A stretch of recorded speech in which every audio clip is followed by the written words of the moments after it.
Thomas Kuhn. 1. A estrutura das revoluções científicas. Prefácio. O ensaio a seguir e o primeiro relatório completo publicado sobre um projeto concebido originalmente há quase 15 anos. Naquele tempo eu era um estudante de pós-graduação em física teórica, tendo já em vista a minha dissertação. Um envolvimento afortunado com um curso experimental da universidade, que apresentava a ciência física para os não-cientistas, proporcionou-me a primeira exposição à história da ciência. Para minha completa surpresa, essa exposição a teorias e práticas científicas antiquadas minou radicalmente algumas das minhas concepções básicas a respeito da natureza da ciência e das razões de seu sucesso. Em comum, eu retirara essas concepções em parte do próprio treino científico e em parte de um antigo interesse recreativo na filosofia da ciência. De alguma maneira, quaisquer que fossem sua utilidade pedagógica e sua plausibilidade abstrata, tais noções não se adaptavam às exigências do empreendimento apresentado pelo estudo histórico. Todavia,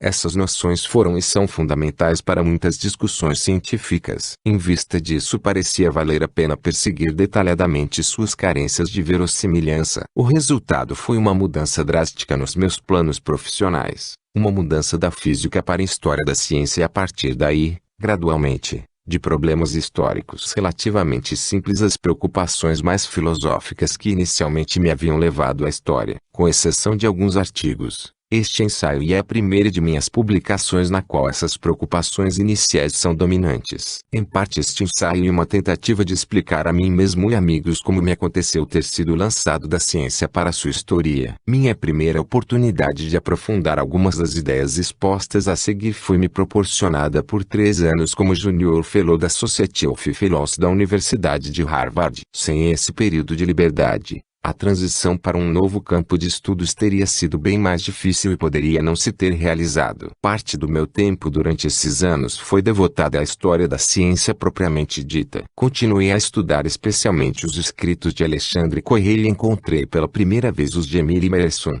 Helene Metzinger e Eliezer Mayer. Mais claramente do que muitos outros eruditos recentes, esse grupo mostrou o que era pensar cientificamente, numa época em que os cânones do pensamento científico eram muito diferentes dos atualmente em voga. Embora eu questione cada vez mais algumas de suas interpretações históricas particulares, seus trabalhos, juntamente com o Gretchen e Nigel Lovejoy, foram decisivos na formação de minha concepção do que pode ser a história das ideias científicas. Sua importância é secundária somente quando comparada com os materiais provenientes de fontes primárias. Contudo, muito do meu tempo durante esses anos foi gasto explorando campos sem relação aparente com a história da ciência, mas nos quais a pesquisa atual revela problemas similares aos que a história vinha trazendo à minha atenção. Uma nota de rodapé, encontrada ao acaso, conduziu-me às experiências por meio das quais Jean Piaget iluminou os vários mundos da criança em crescimento e o processo de transição de um para outro. Um colega fez-me ler textos de psicologia da percepção e em especial os psicólogos da Gestalt. Outro introduziu-me às especulações de Bailey Wolff acerca do efeito da linguagem sobre as concepções de mundo.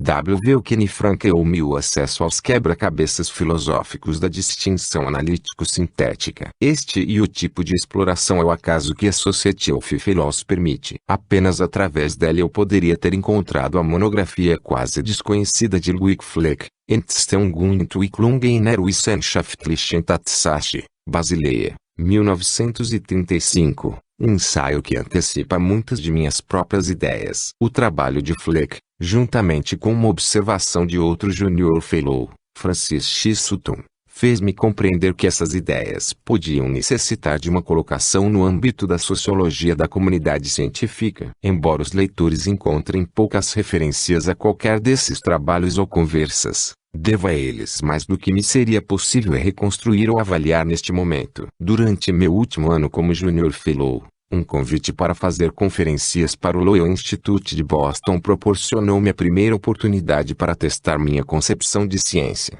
que ainda estava em desenvolvimento. Do convite resultou uma série de 8 conferências públicas sobre a busca da teoria física Test for Physical Theory, apresentadas em março de 1951. No ano seguinte comecei a lecionar História da Ciência propriamente dita. Os problemas de ensino de uma disciplina que eu nunca estudara sistematicamente ocuparam-me por quase uma década. deixando-me pouco tempo para uma articulação explícita das ideias que me haviam levado a esse campo de estudos. Contudo, afortunadamente, essas ideias demonstraram ser uma fonte de orientação implícita e de estruturação de problemas para grande parte de minhas aulas mais avançadas. Por isso devo agradecer a meus alunos pelas lições inestimáveis, tanto acerca da viabilidade das minhas concepções, como a respeito das técnicas apropriadas à sua comunicação eficaz. Os mesmos problemas e a mesma orientação dão unidade à maioria dos estudos predominantemente históricos e aparentemente diversos que publiquei desde o fim de minha bolsa de pesquisa. Vários deles tratam do papel decisivo desempenhado por uma ou outra metafísica na pesquisa científica criadora. Outros examinam a maneira pela qual as bases experimentais de uma nova teoria são acumuladas e assimiladas por homens comprometidos com uma teoria mais antiga,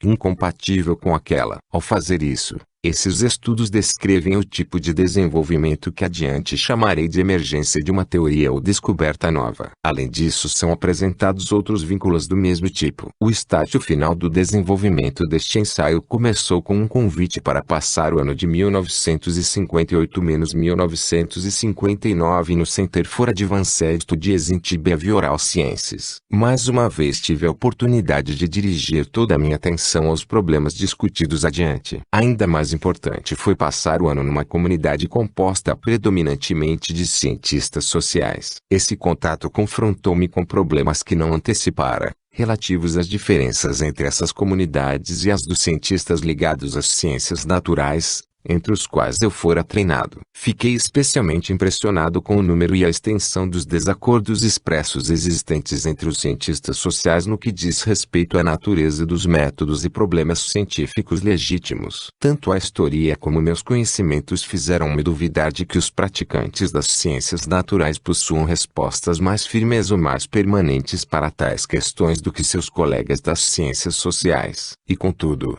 de algum modo, a prática da astronomia, da física, da química ou da biologia normalmente não evocam as controvérsias sobre fundamentos que atualmente parecem endêmicas entre, por exemplo, psicólogos ou sociólogos. A tentativa de descobrir a fonte dessa diferença levou-me ao reconhecimento do papel desempenhado na pesquisa científica por aquilo que, desde então, chamo de paradigmas. Considero paradigmas as realizações científicas universalmente reconhecidas que, durante algum tempo, fornecem problemas e soluções modelares para uma comunidade de praticantes de uma ciência. Quando esta peça do meu quebra-cabeça encaixou no seu lugar, um esboço preliminar deste ensaio emergia rapidamente. Não é necessário recontar aqui a história subsequente desse esboço, mas algumas palavras devem ser ditas a respeito da forma que ele manteve através das revisões. Antes de terminar e revisar extensamente uma primeira versão, eu pensava que o manuscrito apareceria exclusivamente como um volume da Enciclopédia Unifiée de Science. Os editores desta obra pioneira primeiramente solicitaram meu ensaio, depois mantiveram-me firmemente ligado a um compromisso e finalmente esperaram com extraordinário tato e paciência por um resultado. Estou em dívida para com eles, particularmente com Charles Morris, por ter me dado o estímulo necessário e ter me aconselhado sobre o manuscrito resultante. Contudo, as limitações de espaço da enciclopédia tornaram necessário apresentar minhas concepções numa forma extremamente condensada e esquemática. Embora acontecimentos subsequentes tenham relaxado um tanto essas restrições, tornando possível uma publicação independente e simultânea, esse trabalho permanece antes um ensaio do que o livro de amplas proporções que o assunto acabara exigindo. O caráter esquemático desta primeira apresentação não precisa ser necessariamente uma desvantagem, já que meu objetivo fundamental é instar uma mudança na percepção e avaliação de dados familiares. Ao contrário, os leitores preparados por suas próprias pesquisas para espécie de reorientação advogada aqui poderão achar a forma do ensaio mais sugestiva e mais fácil de assimilar. Mas esta forma também possui desvantagens e essas podem justificar que eu ilustre, desde o começo, os tipos de ampliação em alcance e profundidade que mais tarde espero incluir numa versão mais extensa. A evidência histórica disponível é muito maior do que o espaço que tive para explorá-la. Além disso, a evidência provém tanto da história da biologia como da física. Minha decisão de ocupar-me aqui exclusivamente com a última foi parcialmente baseada na intenção de aumentar a coerência deste ensaio e parcialmente na minha competência atual. A par disso, A concepção de ciência desenvolvida aqui sugere a fecundidade potencial de uma quantidade de novas espécies de pesquisa, tanto históricas como sociológicas. Por exemplo, necessitamos estudar detalhadamente o modo pelo qual as anomalias ou violações de expectativa atraem a crescente atenção de uma comunidade científica, bem como a maneira pela qual o fracasso repetido na tentativa de ajustar uma anomalia pode induzir a emergência de uma crise. Ou ainda, se tenho razão ao afirmar que cada revolução científica altera a perspectiva histórica da comunidade que a experimenta, então essa mudança de perspectiva deveria afetar a estrutura das publicações de pesquisa e dos manuais do período pós-evolucionário. Um desses efeitos, uma alteração na distribuição da literatura técnica citada nas notas de rodapé dos relatórios de pesquisa, deve ser estudado como um índice possível da ocorrência de revoluções. A necessidade de uma condensação rápida forçou-me igualmente a abandonar a discussão de um bom número de problemas importantes. Por exemplo,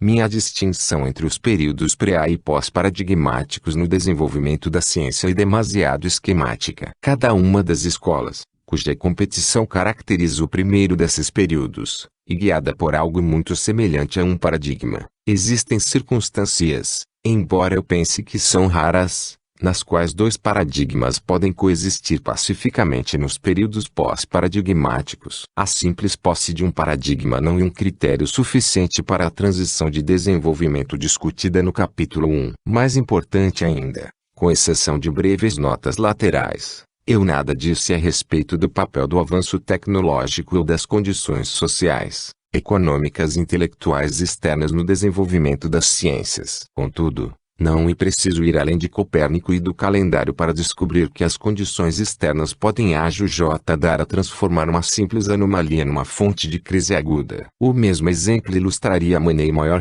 pela qual condições exteriores às ciências podem influenciar o quadro de alternativas disponíveis àquele que procura acabar com uma crise propondo uma ou outra reforma revolucionária. Penso que a consideração explícita de exemplos desse tipo não modificaria as teses principais desenvolvidas neste ensaio, mas certamente adicionaria uma dimensão analítica primordial para a compreensão do avanço científico. E por fim, o que talvez seja o mais importante, as limitações de espaço afetaram drasticamente meu tratamento das implicações filosóficas da concepção de ciência historicamente orientada que é apresentada neste ensaio. Tais implicações certamente existem e tentei tanto apontar como documentar as principais. Mas, ao fazer isso, abstive-me em geral da discussão detalhada das várias posições assumidas por filósofos contemporâneos no tocante a esses assuntos. Onde demonstrei ceticismo, este esteve mais frequentemente dirigido a uma atitude filosófica do que a qualquer de suas expressões plenamente articuladas. Em consequência disso,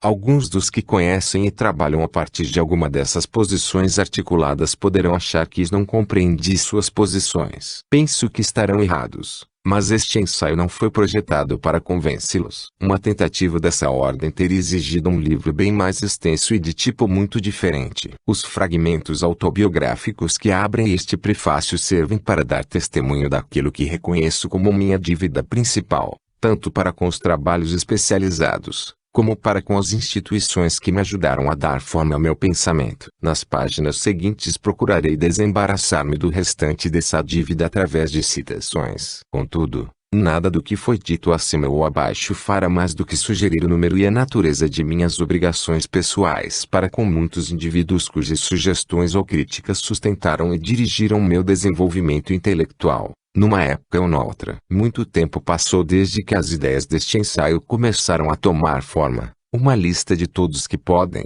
justificadamente, encontrar alguns sinais de sua influência nestas páginas seria quase tão extensa quanto a lista de meus amigos e conhecidos. Nas circunstâncias presentes tenho que me restringir àquelas poucas influências mais significativas, que mesmo uma memória falha nunca suprimirá inteiramente. Foi James Bacon, então presidente da Universidade de Harvard, quem primeiro me introduziu na história da ciência e desse modo iniciou a transformação de minha concepção da natureza do progresso científico. Desde que esse processo começou, ele tem sido generoso com suas ideias, críticas e tempo, inclusive o tempo necessário para ler e sugerir mudanças importantes na primeira versão de meu manuscrito. Leonard Kanashi, com o qual lecionei durante 5 anos o curso historicamente orientado que o Dr. Conant iniciara, foi um colaborador ainda mais ativo durante os anos em que minhas ideias começaram a tomar forma. Sua ausência foi muito sentida durante os últimos estágios do desenvolvimento de concepções. Felizmente,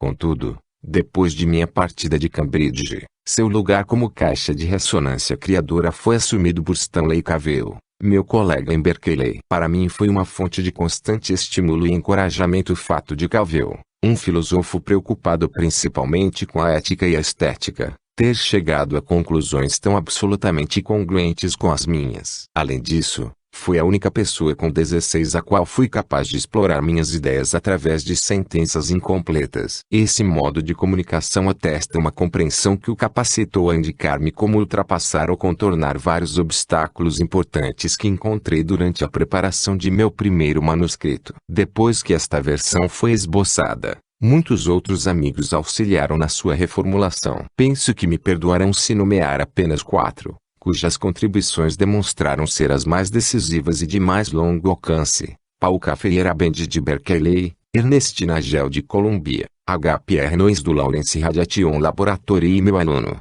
John L. Brown, que trabalhou em estreita colaboração comigo na preparação de uma versão final para publicação. Todas as suas sugestões ou reservas pareceram-me extremamente úteis, mas não tenho razões para acreditar, e tenho algumas para duvidar, de que nem eles nem os outros mencionados acima aprovem o manuscrito resultante na totalidade. Meus agradecimentos finais a meus pais, esposa e filhos precisam ser de um tipo bastante diferente. Cada um deles também contribuiu com ingredientes intelectuais para meu trabalho, através de maneiras que provavelmente sou o último a reconhecer. Mas em graus variados, fizeram algo mais importante. Deixaram que minha devoção fosse levada adiante e até mesmo a encorajaram. Qualquer um que tenha lutado com um projeto como este a reconhecer o que isto lhes custou eventualmente. Não sei como agradecer-lhes. Thomas S. Kuhn, Berkeley, Califórnia. Fevereiro 1962. Introdução. Um papel para a história. Se a história fosse vista como um repositório para algo mais do que anedotas ou cronologias, poderia produzir uma transformação decisiva na imagem de ciência que atualmente nos domina. Mesmo os próprios cientistas têm aurido essa imagem principalmente no estudo das realizações científicas acabadas,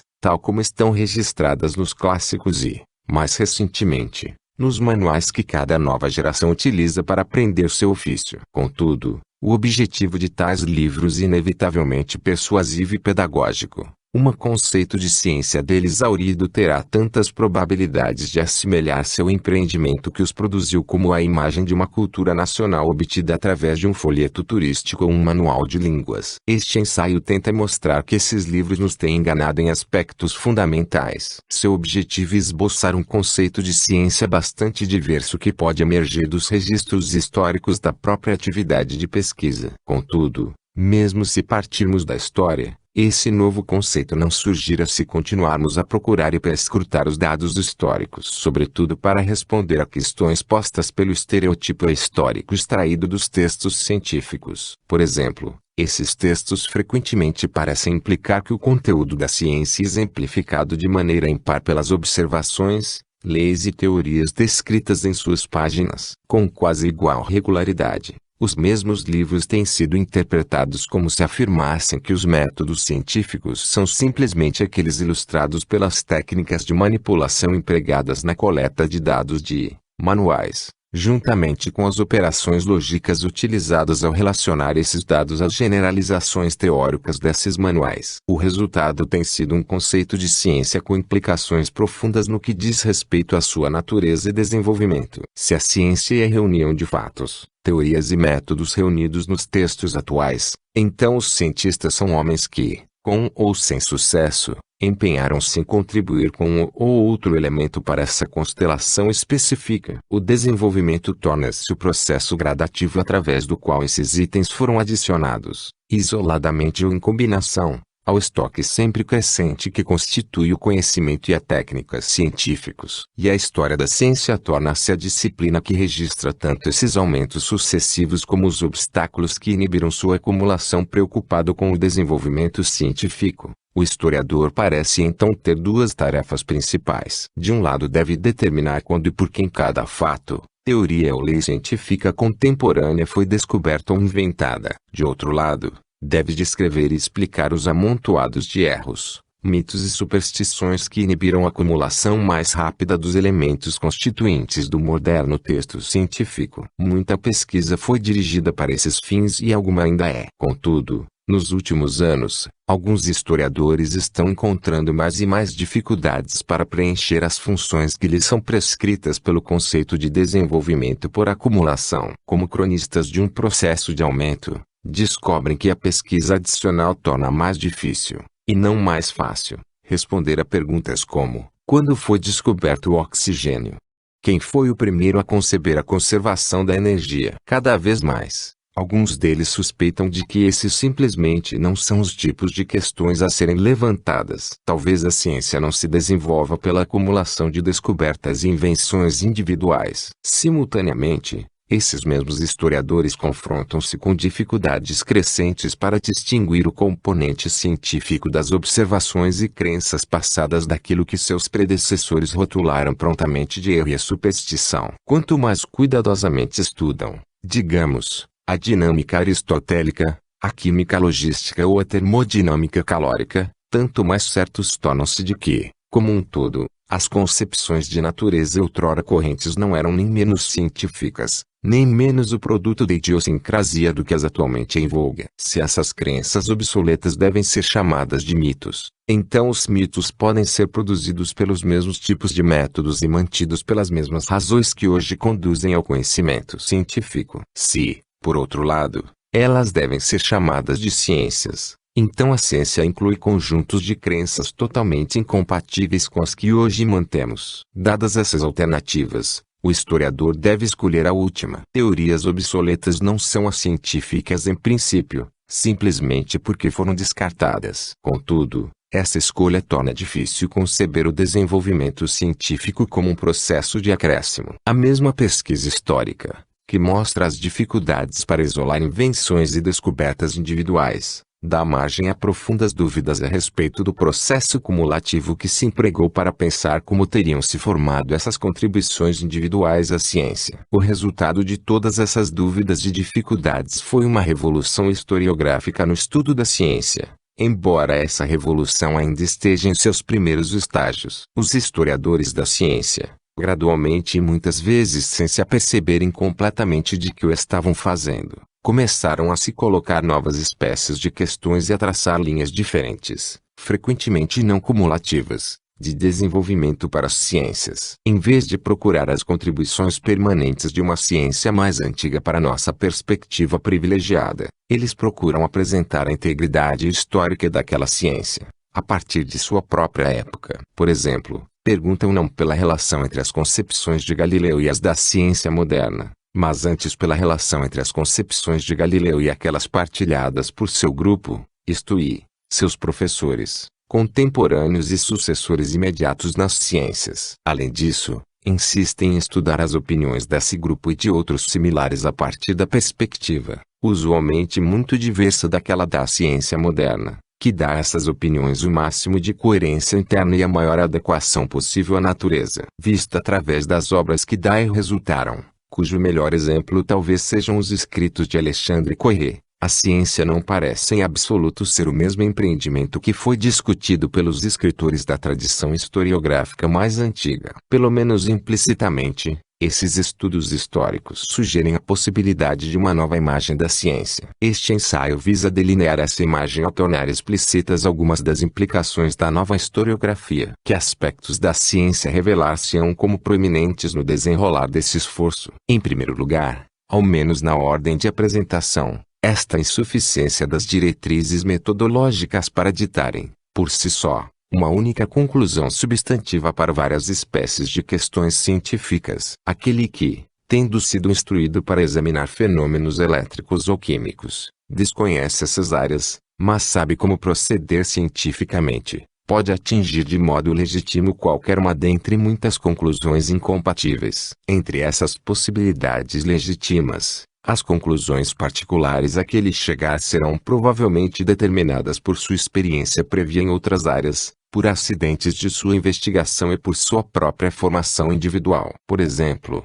que crenças a respeito das estrelas ele traz para o estudo da química e da eletricidade? Dentre muitas experiências relevantes, quais ele escolhe para executar em primeiro lugar? Quais aspectos do fenômeno complexo que daí resultam impressionam como particularmente relevantes para uma elucidação da natureza das transformações químicas ou das afinidades elétricas? Respostas a questões como essas são frequentemente determinantes essenciais para o desenvolvimento científico, pelo menos para o indivíduo e ocasionalmente para a comunidade científica. Por exemplo, haveremos de observar no capítulo 1 que os primeiros estágios do desenvolvimento da maioria das ciências têm se caracterizado pela contínua competição entre diversas concepções de natureza distintas, cada uma delas parcialmente derivada e todas apenas aproximadamente compatíveis com os ditames da observação e do método científico. O que diferenciou essas várias escolas não foi um ou outro insucesso do método. Todas elas eram científicas,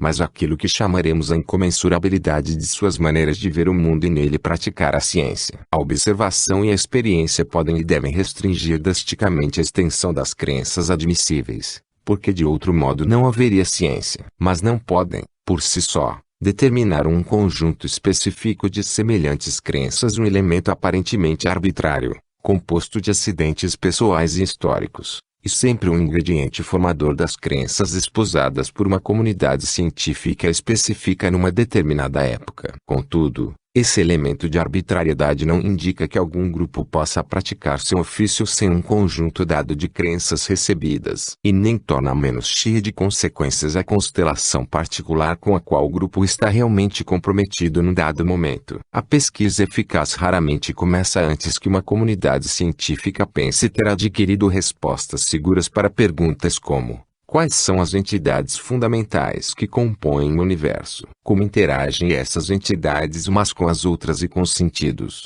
Que questões podem ser legitimamente feitas a respeito de tais entidades e que técnicas podem ser empregadas na busca de soluções? Ao menos nas ciências plenamente desenvolvidas, respostas, ou substitutos integrais para as respostas, a questões como essas estão firmemente engastadas na iniciação profissional que prepara e autoriza o estudante para a prática científica. Uma vez que essa educação é ao mesmo tempo rígida e rigorosa, essas respostas chegam a exercer uma influência profunda sobre o espírito científico. O fato de as respostas poderem ter esse papel auxilia-nos a dar conta tanto da eficiência peculiar da atividade de pesquisa normal, como da direção na qual essa prossegue em qualquer momento considerado. Ao examinar a ciência normal nos capítulos 2, 3 e 4, buscaremos descrever essa forma de pesquisa como uma tentativa vigorosa e devotada de forçar a natureza a esquemas conceituais fornecidos pela educação profissional. Nos perguntaremos simultaneamente se a pesquisa poderia ter seguimento sem tais esquemas, qualquer que seja o elemento de arbitrariedade contido nas suas origens históricas e,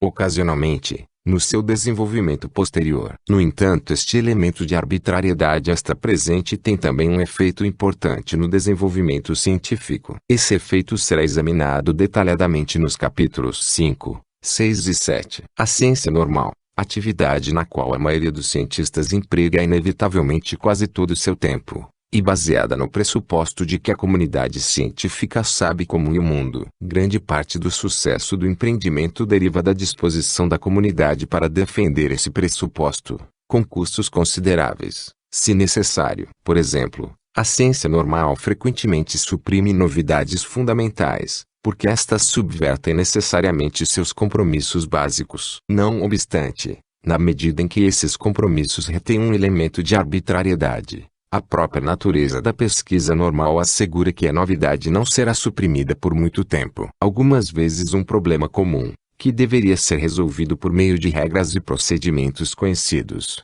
resiste ao ataque violento e reiterado dos membros mais hábeis do grupo em cuja área de competência lhe ocorre. Em outras ocasiões, uma peça de equipamento, projetada e construída para fins de pesquisa normal, não funciona segundo a maneira antecipada, revelando uma anomalia que não pode ser ajustada às expectativas profissionais, não obstante esforços repetidos. Desta e de outras maneiras, A ciência normal desorienta-se seguidamente. E quando isto ocorre, isto é, quando os membros da profissão não podem mais esquivar-se das anomalias que subvertem a tradição existente da prática científica, então começam as investigações extraordinárias que finalmente conduzem a profissão a um novo conjunto de compromissos, a uma nova base para a prática da ciência. Neste ensaio, são denominados de revoluções científicas os episódios extraordinários nos quais ocorre essa alteração de compromisso profissionais. As revoluções científicas são os complementos desintegradores da tradição a qual a atividade da ciência normal está ligada. Os exemplos mais óbvios de revoluções científicas são aqueles episódios famosos do desenvolvimento científico que,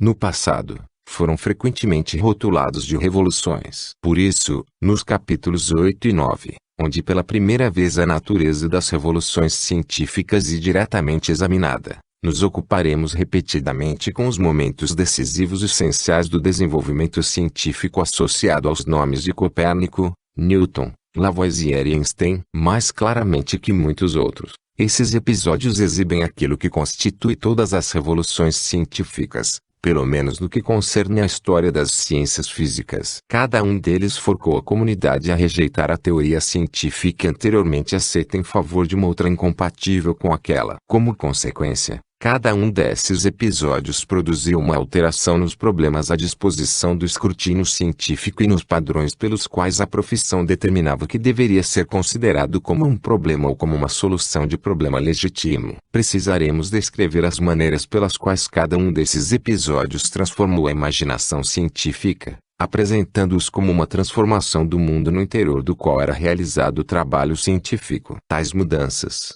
juntamente com as controvérsias que quase sempre as acompanham, são características definidoras das revoluções científicas. Tais características aparecem com particular clareza no estudo das revoluções newtonianas na química. Contudo, uma tese fundamental deste ensaio é que essas características podem ser igualmente recuperadas através do estudo de muitos outros episódios que não foram tão obviamente revolucionários. As equações de Maxwell, que afetaram um grupo profissional bem mais reduzido do que as de Einstein, foram consideradas tão revolucionárias como estas e como tal encontraram resistência. Regularmente e de maneira apropriada, a invenção de novas teorias evoca a mesma resposta por parte de alguns especialistas que viam sua área de competência infringida por essas teorias. Para esses homens, a nova teoria implica uma mudança nas regras que governavam a prática anterior da ciência normal. Por isso, a nova teoria repercute inevitavelmente sobre muitos trabalhos científicos já concluídos com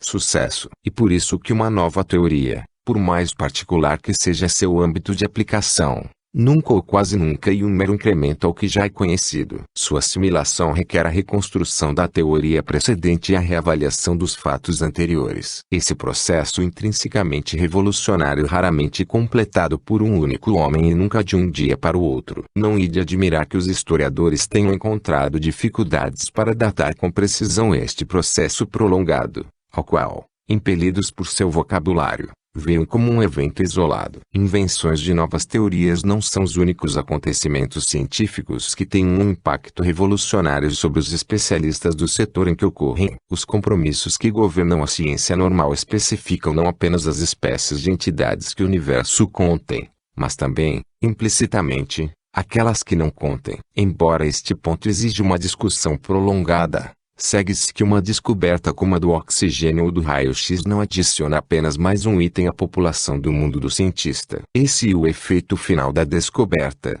mas somente depois da comunidade profissional ter reavaliado os procedimentos experimentais tradicionais, alterado sua concepção a respeito de entidades com as quais estava de há muito familiarizada e, no decorrer desse processo, modificado a rede de teorias com as quais lida com o mundo. Teoria e fatos científicos não são categoricamente separáveis, exceto talvez no interior de uma única tradição da prática científica normal. E por isso que uma descoberta inesperada não possui uma importância simplesmente factual. O mundo do cientista é tanto qualitativamente transformado como quantitativamente enriquecido pelas novidades fundamentais de fatos ou teorias. Esta concepção ampliada da natureza das revoluções científicas e delineada nas páginas seguintes. Não há dúvida de que esta ampliação forca o sentido costumeiro da concepção. Não obstante, continuarei a falar até mesmo de descobertas como sendo revolucionárias. Para mim, o que faz a concepção ampliada tão importante é precisamente a possibilidade de relacionar a estrutura de tais descobertas com, por exemplo, aquela da Revolução Copernicana. A discussão precedente indica como serão desenvolvidas as noções complementares de ciência normal e revolução científica nos 9 capítulos imediatamente seguintes. O resto do ensaio tenta equacionar as 3 questões centrais que sobram. Ao discutir a tradição do manual, o capítulo 10 examina por que as revoluções científicas têm sido tão dificilmente reconhecidas como tais. O capítulo 11 descreve a competição revolucionária entre os defensores da velha tradição científica normal e os partidários da nova. Desse modo, o capítulo examina o processo que, numa teoria da investigação científica, deveria substituir de algum modo os procedimentos de falsificação ou confirmação que a nossa imagem usual de ciência tornou familiares. A competição entre os segmentos da comunidade científica e o único processo histórico que realmente resulta na rejeição de uma teoria ou na adoção de outra. Finalmente, o capítulo 12 perguntará como o desenvolvimento através de revoluções pode ser compatível com o caráter aparentemente impar do progresso científico. Todavia,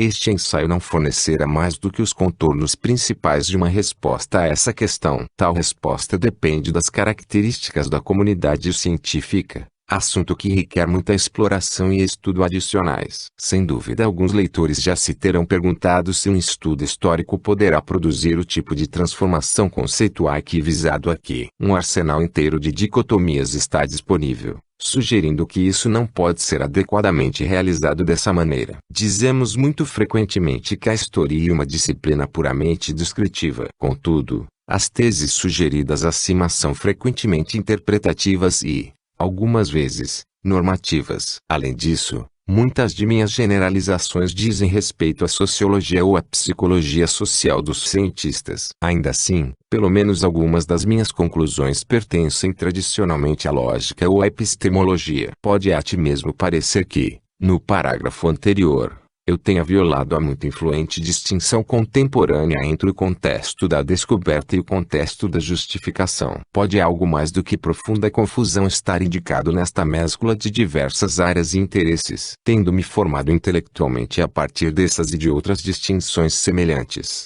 dificilmente poderia estar mais consciente de sua importância e força. Por muitos anos tomei-as como sendo a própria natureza do conhecimento. Ainda suponho que, adequadamente reelaboradas, tenham algo importante a nos dizer. Todavia, muitas das minhas tentativas de aplicá-las, mesmo grosso modo, às situações reais nas quais o conhecimento é obtido, aceito e assimilado, fê-las parecer extraordinariamente problemáticas. Em vez de serem distinções lógicas ou metodológicas elementares, que seriam anteriores à análise do conhecimento científico, elas parecem agora ser partes de um conjunto tradicional de respostas substantivas às próprias questões a partir das quais elas foram elaboradas. Essa circularidade não as invalida de forma alguma, mas torna-as parte de uma teoria e, ao fazer isso, sujeitas ao mesmo escrutínio que regularmente é aplicado a teorias em outros campos. Para que elas tenham como conteúdo mais do que puras abstrações, esse conteúdo precisa ser descoberto através da observação. Examinar-se então a aplicação dessas distinções aos dados que elas pretendem elucidar. Como poderia a história da ciência deixar de ser uma fonte de fenômenos,